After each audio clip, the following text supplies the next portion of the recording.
kailangan makatapos ko ng alas 10:30. So, mag-pray na tayo. May mga prayer request tayo. Narito po, sabi dito, may transaction po kung sana mabili yung house and lot na aming binibenta. Ipanalangin po yun. So, papanalangin natin yun. Ito naman po, prayer request ito ng isang batang babae. Ang dito po na nasa States, dinapat na po siya ng doktor na terminal age na yung liver cancer din. So, dalawin natin yung kanyang tiyo. Pati po yung wife niya, nabigyan ng kalakasan na harapin ang pagsubok na ito, lalo na kamamatay lang ng patay niya. Ito naman galing sa Death Bureau. Meron dalawang misyonero rito galing sa Malaysia at saka sa Indonesia. Hindi rin sila nakakapagsalita o nakakarinig. Pero yung isang kabataan natin na nag-aaral sa Bible School ng Death Bureau, nagta-translate sila ng Biblia sa sign. Kaya idalangin natin na tulungan sila ng Diyos. Ito yung prayer request sa dito. Asia Pacific Sign Language Development para sa mga deaf. No? So yun ang prayer request. Sino po sa atin ang may prayer request? Salamat sa Diyos. Tugon ng Diyos ang ating panalangin, di ba? So tumayo po tayo. Hindi tayo yung drummer natin ay na-operahan siya sa appendix. At nung puntahan namin, maganda na ang kanyang gagay. Ang papalakas na siya. Kaya tumarating yung mga ganang pangyayari. Yung brother ko, si Winston, magkausap kami New Year's Eve. Alauna medya na ng maga ako tinigilan ng pasasalita. Pinabukasan naman, New Year's Eve sa kanila, ay naku ay tinakbo sa ospital. Pala pumunod na ang kanyang appendix. At kumalat na yung infection. Kaya dalawa butas ng tiyan niya. Isa para palagasin na yung nana, no? Yung i-drain nito. Pero nitong huli ko siya kausap, ay meron na siya labas. At nung biyakin siya, sabi ng doktor, nakakatuwa ka, 71 years old ka, pero liba na lang dyan sa appendix mo, malusog ka pa, sabi, kaya pala nakakapag-tennis ka pa. So, ganun ang Diyos, mabuti siya, di ba? At alam niyo, si Winston ay pastor sa Amerika. So, ngayon po, mag-pray na tayo. O Diyos, kahanga-hanga ka. Pagkamisan, napakahirap para sa mga tao na maniwala na ang Diyos ay meron pang salubeng sa tao. Nasisiraan sila ng loob at pananampalataya. Pero salamat o Diyos na nagpahayag ka sa amin. Nakipagkilala ka sa amin. Ang banal na Espiritu mo ay gumawa sa buhay namin. Ang mga salita mo ay naunawaan na namin ngayon. Pinanghahawakan namin ito. Pinaniniwalaan namin ito. At o Diyos, mangyayari ito. Matutupad ito. Kaya humihingi kami sa iyo ngayon. Tulungan mo po yung dito ni Francine Aron sa USA. Meron siyang liver cancer. Unang-una, o Diyos, ang trahida ay hindi yung mapawi ang buhay niya sa cancer, kung hindi mapahama ang kanyang kaluluwa. Kaya, o Diyos, hinihingi namin sa iyo, makilala nawa niya si Jesus bilang tagapagligtas niya upang sa ganon, sa mabuhay siya o sa mamatay, siya'y sa iyo. At o Diyos, dinadalangin namin itong mga translator na mga people, tulungan mo sila sa pag-aayos nila at pagta-translate ng Biblia sa sign. Bigyan mo sila ng talino, ng pagtityaga.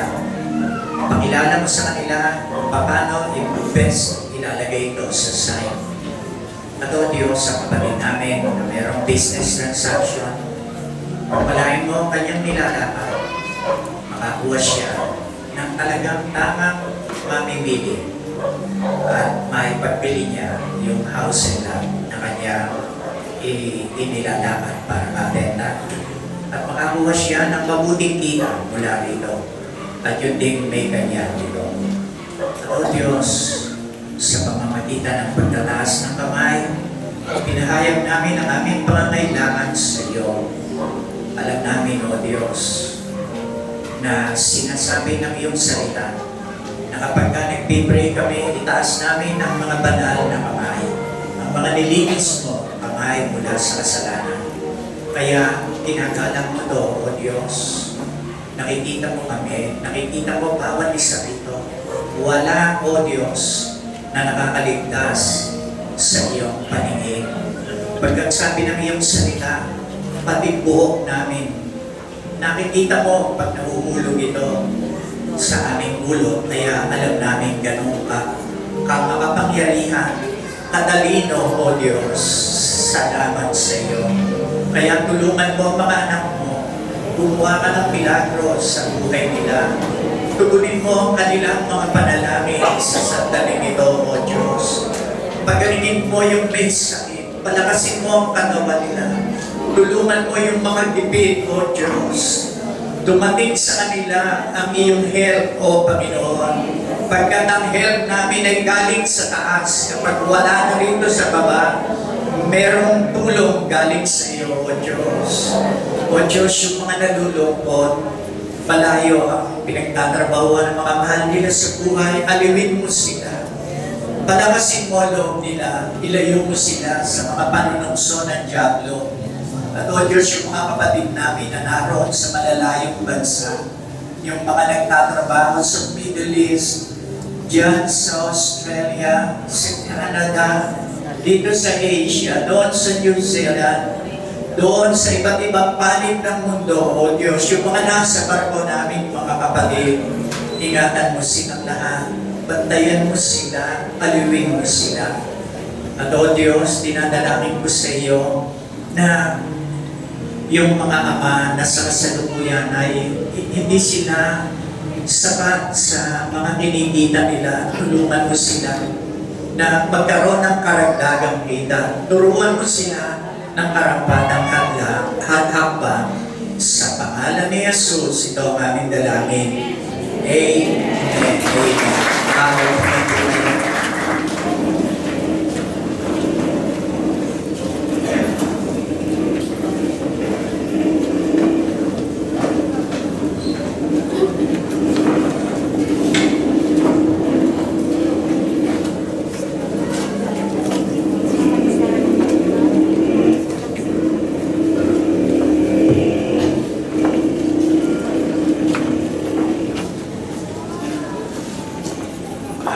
Sa pasimula pa lang ng bagong taon, nag-usap tayo doon sa ikatlong buwan, dos. Malagay doon, Beloved, ano nakalagay?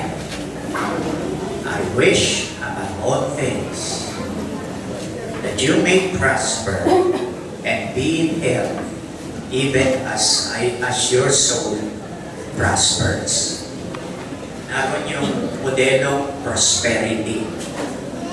Naroon yung material o secular prosperity, that you may prosper. No? Tapos, be in health. Naroon yung physical prosperity. Kasi anong silbi ng marami kang kwarta? Tapos, may sakit ka. Ha? Sino sa inyo gusto nyo may kwarta? Kahit may cancer kayo. Ano sasabihin niyo? Di bali nang wala akong kwarta, inyo na lahat ang cancer. Di ba? Amen? Oo. Bakit? Kasi kahit na isang buntong kanin lang at saka atis, saka amates, buhay na tayo, di ba? Naranasan namin yun. Kaya gusto rin ng Diyos, meron tayo physical prosperity. Amen? Amen. Ikatlo, gusto rin ng Panginoon na magkaroon tayo ng soul prosperity. Gusto ng Diyos lumulusok din ang ating kaluluwa. Kasi anong papakinapakinata? Makamdaman niya ang buong sanglibutan. Tapos mapahanap naman ang kanyang kaluluwa. Kaya gusto ng Diyos magkaroon din tayo ng soul prosperity. Pagka ganon, balanse. Yun ang model ng prosperity.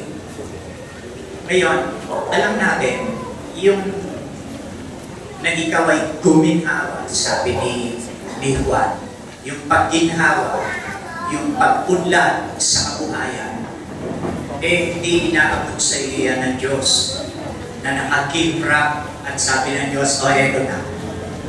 Hindi ginagawa yun ng Diyos. Sa pasimula pa lang, tinurunan na kaagad ng Diyos si Adam at si Eve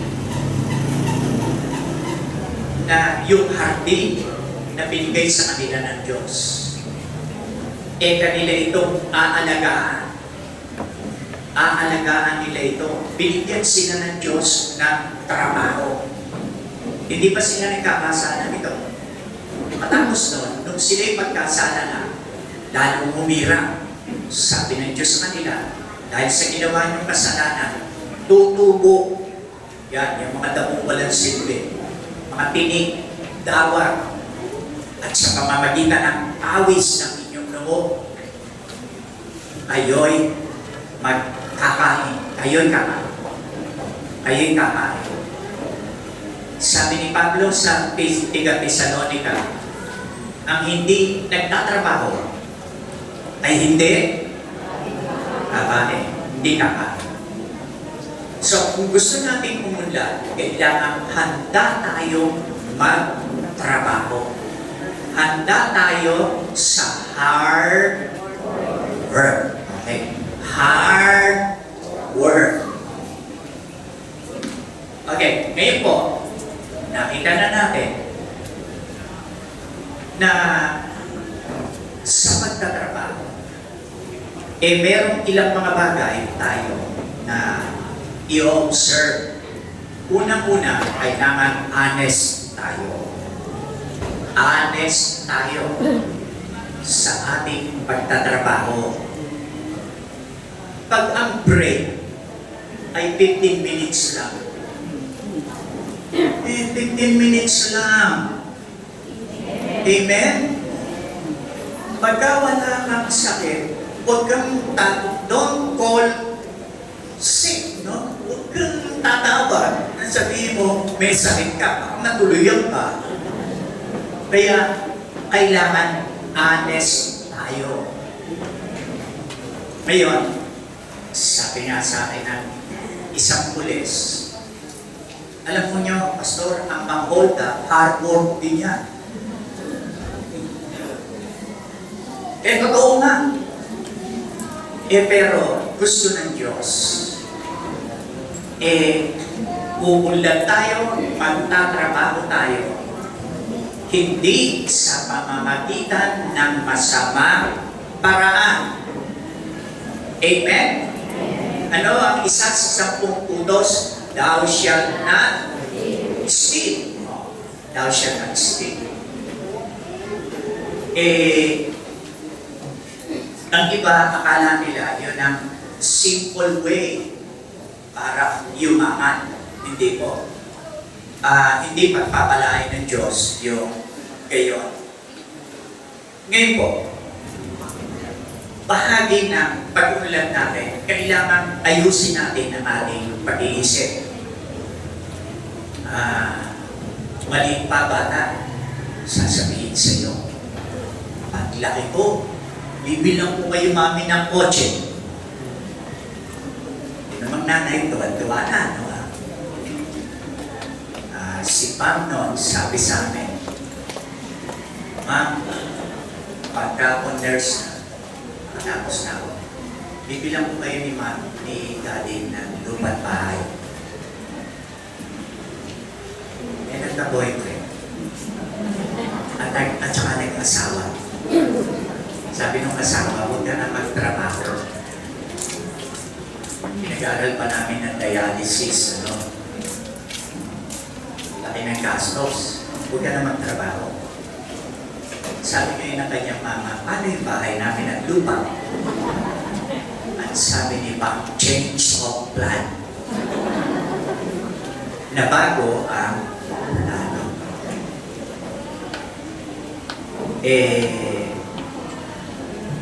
Wala rito. Pero yung nanay ni Manny, yung dentista, yung kanyang anak na babae, si Mabel. Nung ipakilala ko noon sa kanyang napakasamang Amerikano na misyonero, ang sabi ni Mabel, 2 beses niya ako ginawa. Sabi ni Mabel, sabi niya sa asawa niya, ito ang aming pastor. Doon no nangyari sa mutani. Ito ang aming pastor. Utang ko ang sarili ko sa kanya. Kung ano ako ngayon, utang ko sa kanya. Pagkatapos noon, nagkita kami ng Vienna doon sa Mega Mall.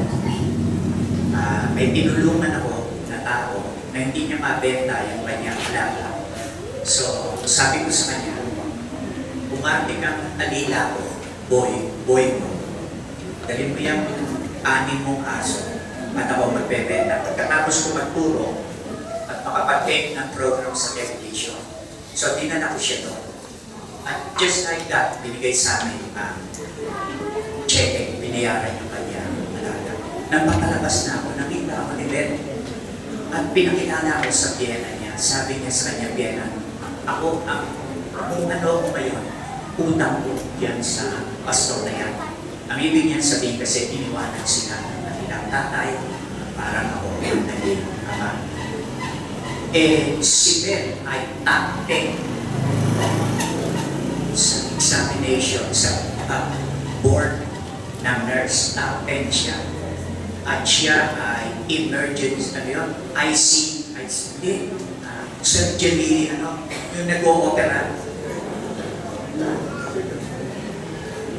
Ang training niya ay sa heart center, sa operasyon ng puso. Kasi pagkaling batang ko So kayo nakagiri na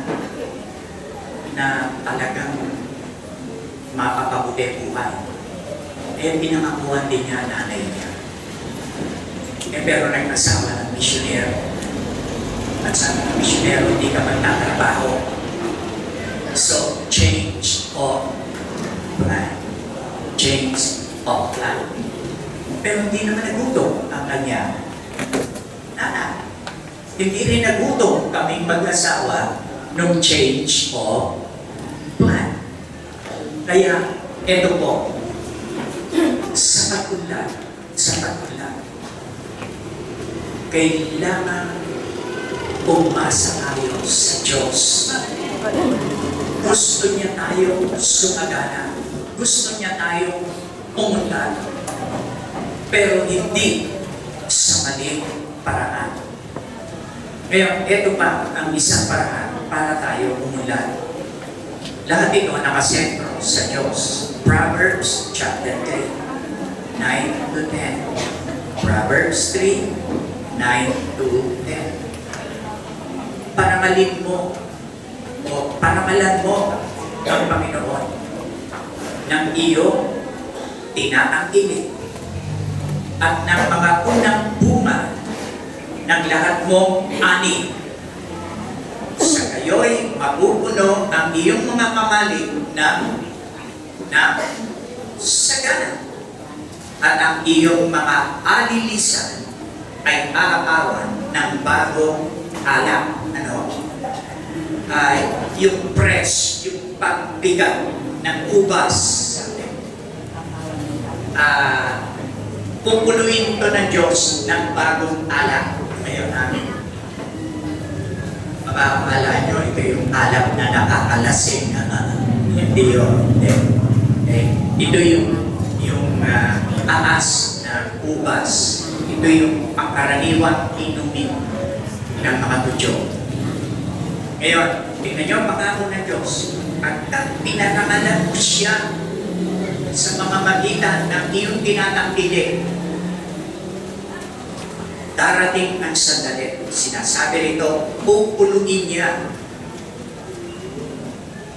ang iyong kamali ng sagana. Magkakaroon ka ng sagana. Pangako niya yan. Ang hirap kasi, pagka tao ay mayaman, ang kanyang pinagyayabang ang kanyang sarili. O kaya, yung kanyang anak na nagbigay sa kanya ng kayamanan. Hindi. Ang sabi dito, paparangalan mo siya sa pamamagitan ng iyong tinatangkilik mo. Ano ba ang tinatangkilik mo ngayon? Ano ang tinatangkilik mo ngayon? Makakala natin ang ibig sabihin dito, hintayin natin na tayo yumaman na makapagbigay ng milyon. Hindi. Ano man na yun ang ating tinatangkilik. Gawin natin na gamitin ito para bigyan ng karangalan ang Panginoon.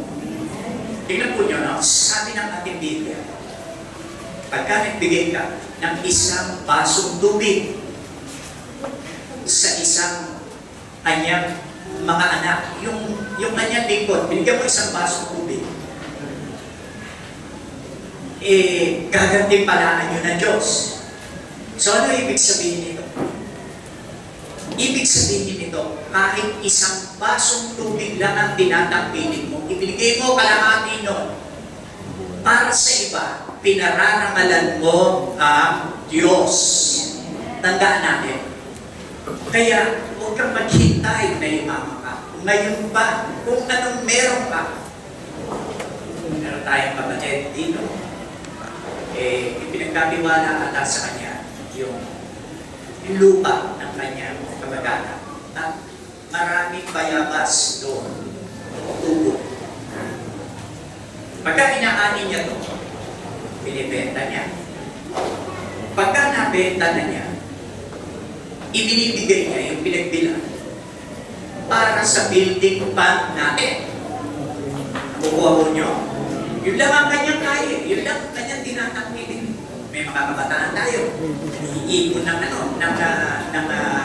mga plastic bottles. Tapos binibenta nila. Tapos binibigay nila sa building fund. May naman namin. Yun wala silang trabaho Yun lang talaga kanilang tinatangkilik. Pero kung may tinatangkilik ka naman, kung maghanap ng order yan at sabihin mo, eto, hindi mo. Parangalan mo ang Diyos ang makakita ng iyong tinatangkilik at ng iyong unang bunga. Okay, meron ako dalawang kapatid. Si Winston, ang pangatlo, pangalawa si Dante. Ben, pray mo kami ng trabaho. Nagkaroon ng trabaho. Ang sabi nitong dalawa, pinakita sa kanila ng tatay namin, yung unang bunga ninyo, ibibigay nyo yun sa pastor, sa ating pastor. Unang sweldo nyo. Sabi, pag nagkatrabaho kayo, sabi ng dalawa, opo, ay. So, ayan, pa-pray na kayo, pinag-pray. Nagkatrabaho. Eto na, dumating na ang unang sweldo. Si Winston, ang bilis-bilis, binigay sa atin. Si Dante, iba yun. Sabi niya, paano ngayon yung pamasahe ko? Pag binigay ko ito lahat, paano yung pamasahe ko? Di maglalakad ako. Hindi pwede. Sabi, basta sa susunod na sweldo yun. Sabi, bayaran mo yung pamasahe, kinuha ang pamasahe. Pagkatapos, nag-isip, paano yung pagkain ko? Paano yung pagkain ko? Ang binawasan din, tsaka ako na yung bibigay, sabi niya. Eto na, dumating ang araw. Nagbawasan sa trabaho. Si Winston, hindi nabawas. Na-promote pa. Si Dante, separated, inalis sa trabaho. Sabi ni Winston, ayan, sabi ko na sa iyo, ayan, parang alam mo ang Panginoon sa iyong unang bunga. Ikinig mo pa kayo? Yung iyong unang bunga, parang alam mo ang Diyos doon. Nung pastor ako sa nahin, tuman-tuwa. Sabi ng mga miyembro ko, Pastor, ito ko ang unang pitas na bunga ng aming papaya. Hindi yung malaki. Dinala sa church, binigay sa amin. Ganun din, akwan, ang laki. Tapos, eto pa, sabi, Pastor, punta kayo sa bahay namin, no? Nang dumating ako, pagkain. Tapos, ando doon, isang balde ng mais. Yan po, unang ani namin. Nilaga namin, Pastor, para sa inyo. Hindi ko na pinansin yung mga fried chicken nila, no? Basta nandun ako, anak ng mais. Nakakaliga kayo. Pinaglilihin ako yun. Walang katulad pala yung mais na kapipitas na. Tapos, pakukuluan na. Sarap. Sarap. Ngayon, yung mga tiganahin na yun, ako makukula ng buhay. Ilan na ang nag-meet ko sa Amerika. So, tandaan natin, parang ala natin ang Diyos sa pamamagitan ng ating tinatangkilik. Nakikinig mo ba kayo? Yung unang nakwento ko na sa inyo, yung aming akong babae, no? Nakakuha ng pamasko, sabi ng nanay niya, may I got me 3,000, 3,000 ang aking nakuha. Yan, o, tanggalin mo 10%. What? 10%? That's 300. Nagtundaan ko. Di matitira na lang sa akin. Ganito na lang. Good night, sir. Bigay mo sa dad. Ganito mo may dad. Sabi, no. No. Kung anong nanay niya pang ano. Hindi sunod siya. Ayun, nag-night siya. Katapos nun, eto na naman. Pagpunta niya sa church, matanda. May pera raw siya. Ito ng mga, hindi niya na matanda kung sino nagbigay.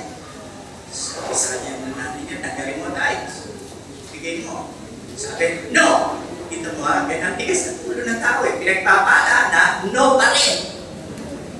Okay, hanggang ngayon, yung tithes niya ngayon, matuwa akong tingnan. Kasi unang bunga yun, ang bata eh. Nakikinig mo ba kayo? Hindi niya pinagpaguran yun eh. Basta binigay sa kanya eh. Dapat doon, ang binigay niya, 2,700, kanya na naman 3, di ba? Balik-tarik, no? Pero yun, binigay niya. Tandaan natin, natutuwa, nagkakaroon ng dangal ang Panginoon kapag ka inuuna namin siya. Amen? Ito'y katulad ng Matthew 6. Matthew 6, 33. 33 nga kayo? Matthew 6. Ano sabi? Seek ye first the kingdom of God and His righteousness. And all these things will be added to you. So, parakalan mo ang Panginoon sa pamamagitan ng iyong tinatangkilik. Ang ibig sabihin, unahin mo siya. Ilagay mo siya sa unahan. At lahat ng mga bagay ay madaragdag sa iyo. Sa Matthew 6:24, Mateo 6:24, sabi naman, ang tao ay hindi makakapaglingkod sa dalawang Panginoon. Sapagkat kakapuotan niya ang isa at iibigin niya ang ikalawa. O kaya magtatapat siya sa isa at pawawalang halaga ang ikalawa. Hindi kayo makakapaglingkod sa Diyos at sa mga kayamanan. Hindi kayo makakapaglingkod sa Diyos at sa mga kayamanan. You cannot serve God and mammon. No? Ano ibig sabihin nito? Sabi nyo, Pastor, gusto ng Diyos na umulad tayo, kapera tayo. Tapos hindi ka makakapaglingkod sa Diyos at sa pera. Totoo po yun. Kailangan isa na ang iyong Panginoon. Ito ay siya na nagbibigay sa iyo ng lahat ng bagay. Pero, yung bigay niya, kailangan gamitin mo yon sa paglilingkod sa Kanya na nagbigay. Amen? Tayo'y binibigyan ng Diyos para meron tayong maibigay. Naunawaan na ba natin? Pagka minsan ay tuwan-tuwa isang na, binigyan ka, tapos bumalik ka, binibigay mo ulit sa Kanya. Sabi, bakit ko binibigay ulit yan? Eh sabi ko, di ba tinanggap mo na yan? Di akin na yan. May gusto ko ibigay ulit sa iyo, di makahalipin. Iiling-iling at ayaw ko sinakot sa asin. Halika, Pastor, naiintindihan ko na ganun ko ay ng Diyos. Yung binibigay niya sa atin, gusto niya nating kakalimutan, ibigay ulit sa Kanya sa paglilingkod. Binigyan ka ng Diyos ng boses na maganda, siya unang kantahan mo sa umaga. Amen? Diba? Oo, siya muna. Nung magising ka sa umaga, uy, di pala ang bulag. Nung matigal ka. So, ang unang titingalain mo ay siya. At pagkatapos, titingnan mo, nandito ang ating abiyak. Buhay pa rin. Humihinga pa rin. Tulog na tulog. Noon galit na galit sa akin. Sabi ko sa kanya, tawagin kita. Yeah, babe. Tawagin kita. Sweetheart. Pero hindi kita matatawag ng Panginoon. Ang Panginoon ko ay ang Diyos. Bago ako sumunod sa iyo, sa Kanya muna ako susunod. Pagka inkwentro ang gusto mo at gusto ng Diyos, at ganda ng sabi niya sa akin, ang susundin ko ay ang Diyos. So, tandaan natin, hindi tayo makakapaglingkod sa dalawang Panginoon. Pag pinili natin ang Diyos, sa tuwing gagamitin natin ang lahat para paglingkuran siya. Ngayon, hindi ibig sabihin nito, wala nang matitira sa iyo. Lahat ganyan. Hindi ganon ang Diyos. Gagamitin mo rin yon para sa ikabubuti ng iyong katawan at pagkatao. Amen? So, ano ibig sabihin ito? Hindi mo gagamitin yung pera sa mga kaperwisyo sa katawan mo. Patahimik kayo. Hindi mo gagamitin yung pera sa mga kaperwisyo sa katawan mo. Hindi ka bibili ng alak. Sino sa inyo ang asawa niya nag-aalak? Eh, salamat sa Diyos, wala na. Hindi mo gagamitin ang pera mo na nakita niyo ang tawag ngayon dyan? Sin tax. Buwis sa kasalanan. Hindi mo na kailangan i-preach yan ngayon. Iyan sigarilyo. Hindi mo gagamitin yan. Yung perang bigay sa iyo ng Diyos para masira ang iyong katawan. Gagamitin mo yan para sa ikabubuti ng iyong sarili. Hindi mo gagamitin yung binigay sa iyo ng Diyos na kaunlaran sa pamamagitan ng layaw at luho.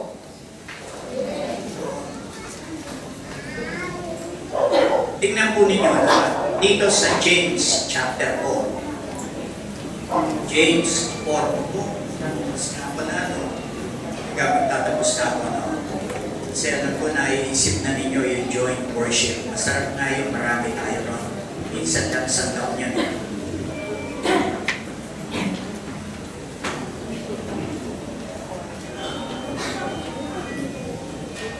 James 4. James 4, 1 to 3. Saan nagbubuhat ang mga pagbabago? At saan nagbubuhat ang mga pag-aaway sa inyo? Kahit nag-aaway si Enrique at si Miriam Defenso. Nag-enjoy ba kayo? Pagka pinapanood nyo yung away nila?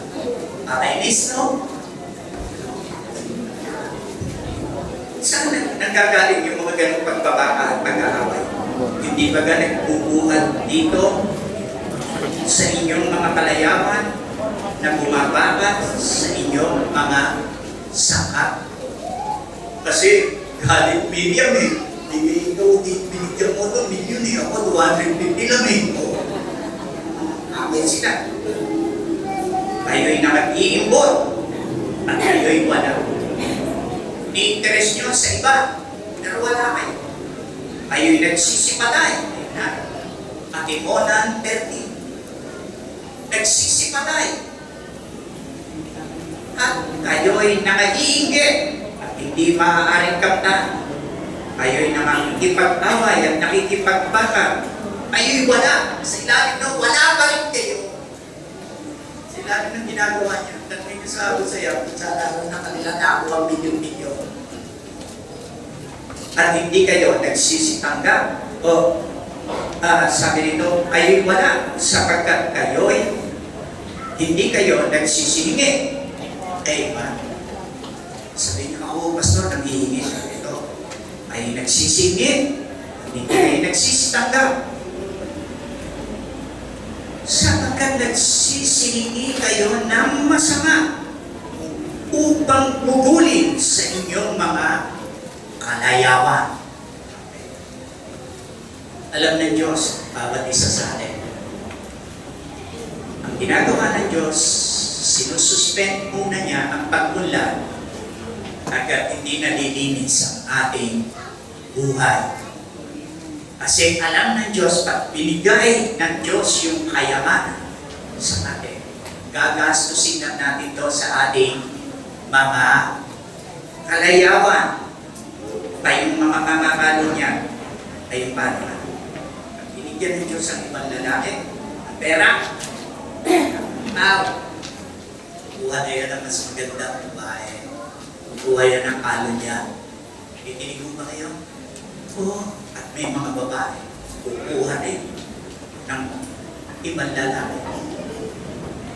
Yung Rolling Stone, yung Bongo, yung mga